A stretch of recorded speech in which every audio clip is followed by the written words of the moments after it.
Muy buenas. Hoy vamos a meternos de lleno en una de esas preguntas que nos acompañan desde siempre, pero lo haremos de una forma especial, imaginando un diálogo entre algunas de las mentes más brillantes de la historia. La pregunta es, ¿somos de verdad dueños de nuestra libertad en el mundo en que vivimos? Y para arrancar, ojo a esta frase del filósofo existencialista Jean-Paul Sartre: el hombre está condenado a ser libre.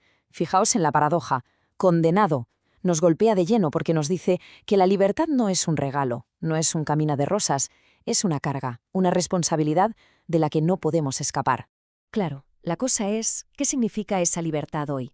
¿Cómo se vive esa condena en un mundo de redes sociales, de algoritmos que deciden lo que vemos, de una vigilancia que casi ni notamos? Esa es la pregunta del millón, la que vamos a intentar desgranar. Y para responderla, hemos querido imaginar algo único, una especie de cumbre que reúne a estas grandes mentes de la filosofía para que nos ayuden a diagnosticar los desafíos de nuestro tiempo. Esto es lo que nos contaron. Venga, pues empezamos por el principio. Primera sección, una cumbre de mentes. Y es que antes de hablar de las amenazas a la libertad, tenemos que tener claro de qué hablamos cuando hablamos de libertad. Y aquí empieza el primer gran debate. Por un lado, tendríamos a Sócrates, que nos diría que debemos descubrir las verdades universales, que hay una esencia, una verdad sobre nosotros que está ahí, esperando a ser encontrada. Pero, por otro lado, llega Sartre y le da la vuelta a la tortilla.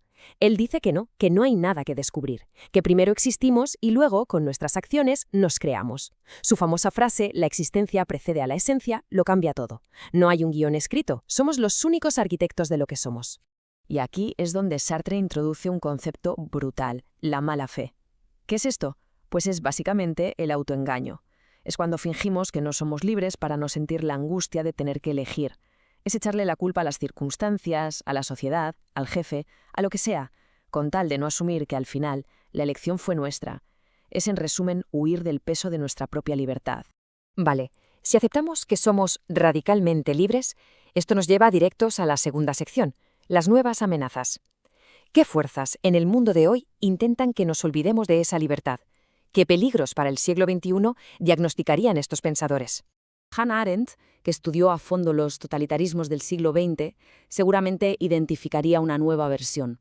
Una mucho más sutil, una que no necesita tanques en la calle, sino que se basa en la vigilancia tecnológica, en la propaganda y la desinformación masiva, en ir borrando poco a poco la idea de una verdad objetiva. Y todo esto lleva a una cosa, al aislamiento del individuo. Aunque parezca que estamos más conectados que nunca, en realidad estamos más solos y vulnerables. Y si esto parecía poco, Jules Deleuze iría un paso más allá. Para él, ya no vivimos en una sociedad de disciplina, con cárceles o fábricas. Hemos pasado a una sociedad de control. Aquí el control ya no encierra, sino que es como una red que nos envuelve y que va modulando nuestro comportamiento. Es un sistema que moldea nuestros deseos para que nuestra aparente libertad de elección sea en realidad su mejor herramienta de control. Tremendo. Y claro, aquí es donde llega la pregunta más inquietante de todas. ¿Qué pasa cuando ese control se vuelve tan cómodo, tan conveniente, que no solo lo aceptamos, sino que empezamos a desearlo? Pues esto nos lleva a una figura terrible, la del esclavo feliz. Es esa persona que, en el fondo, cambia su libertad por comodidad, por la satisfacción inmediata del consumo. Es una felicidad de escaparate que esconde una pérdida total de autonomía, de libertad de verdad. Bueno, el diagnóstico es un poco oscuro, lo sé, pero ¿hay salida? ¿Cómo podemos liberarnos? Pasemos a la tercera sección, porque nuestros filósofos también nos proponen formas de resistencia y lo hacen con unas metáforas muy, muy potentes. Albert Camus nos regala la primera imagen. Vivimos como dentro de una sociedad de la membrana. Es como una barrera invisible, una burbuja que nos separa del mundo real y que filtra todo lo que vemos y sentimos a través de pantallas y algoritmos. Y el resultado, claro, es la desconexión. Y para luchar contra esto, para perforar esa membrana, nuestros pensadores, inspirados en Sócrates, proponen una herramienta con un nombre de lo más curioso, la cerbatana democrática. Y no, tranquilos, no va de violencia. Es una metáfora para una acción que tiene que ser precisa, colectiva y, sobre todo, fruto del diálogo. Esta cerbatana simbólica funciona en 3 pasos muy claros. El primero, deliberar, o sea, hablar, discutir, pensar juntos, como hacía Sócrates en el Ágora. El segundo, actuar colectivamente, unirse con un objetivo común. Y el tercero, el disparo final, perforar la membrana. Es decir, tomar acciones concretas para romper esas estructuras que nos aíslan y nos oprimen. Y esto nos lleva a la última pieza del puzzle, la cuarta sección, la tarea del filósofo.